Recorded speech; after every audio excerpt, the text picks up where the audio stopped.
आइए शुरुआत करते हैं पहले सवाल से। क्वेश्चन है, under health insurance the underwriter classifies the risk into which of the following categories.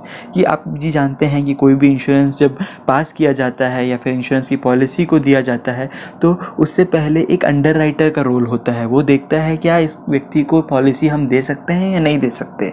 तो हेल्थ इंश्योरेंस केस में तो बहुत ज़्यादा इंपॉर्टेंट हो जाता है अंडरराइटर का रोल। तो किस किस कैटेगरीज में रिस्क को क्लासिफाई करता है इससे पहले कि वो पॉलिसी को इशू करे। ऑप्शन यहाँ पे दिए हैं, A accept risk at standard rates, B accept risk at extra premium जिसे हम लोडिंग भी कहते हैं, C postpone the cover for a stipulated period. तो ये तीनों ही जो है करेक्ट आंसर है, इसलिए इसका जो करेक्ट आंसर है वो है ऑल ऑफ द अबव। कि अगर जो है नॉर्मल रिस्क है जैसे कि डेथ जो है वो सभी के लिए कॉमन रिस्क है तो उसके लिए जो है स्टैंडर्ड रेट पे हमने जो है इनको इंश्योरेंस पॉलिसी दे दी। वहीं पे अगर किसी व्यक्ति को कोई स्पेशल हेल्थ कंडीशंस हैं तो हम एक काम ये कर सकते हैं कि इनसे एक्स्ट्रा प्रीमियम ले सकते हैं कि इनका रिस्क थोड़ा ज़्यादा है बाकी लोगों से।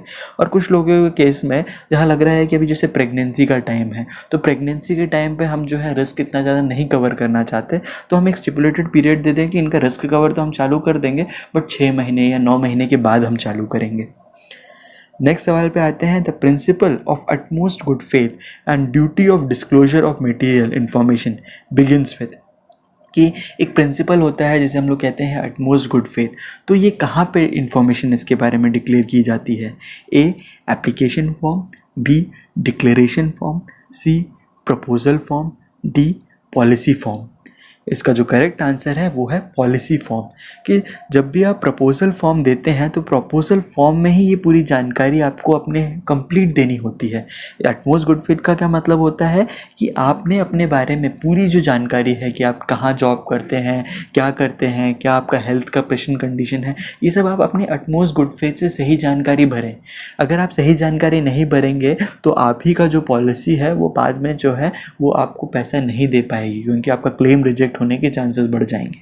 तो जो principle of utmost good faith है या फिर ड्यूटी ऑफ डिस्क्लोजर मतलब कि हम अपने बारे में कंप्लीट जानकारी डिस्क्लोज कर दें, ये शुरुआत होती है इसकी प्रपोजल फॉर्म से ही। एक बार प्रपोजल में ही आपने जब सारी जानकारी सही से भर दी तो आपको आगे जाके मुसीबत नहीं आती। नेक्स्ट सवाल पे आते हैं, section 45 of insurance act 1938 states that no life insurance shall be called in question on any ground whatsoever after the expiry of dash years from the date of policy. ये देखिए रिसेंट वाला जो है section आपसे discuss किया जा रहा है क्योंकि इसलिए मैंने आपको बोला कि जो जितने भी सवाल मैं आज आपसे डिस्कस करने जा रहा हूँ ये सभी के सभी रिसेंटली एग्जाम में पूछे गए हैं क्योंकि सेक्शन 45 जो है ये अभी रिसेंटली आया है नए चेंजेस। तो यहाँ पे किस बारे में बात की है कि अगर एक बार आपने इंश्योरेंस पॉलिसी इशू कर दी तो उसके बाद आप क्लेम रिजेक्ट नहीं कर सकते अगर इतना नंबर ऑफ ईयर्स कंप्लीट हो गया है उस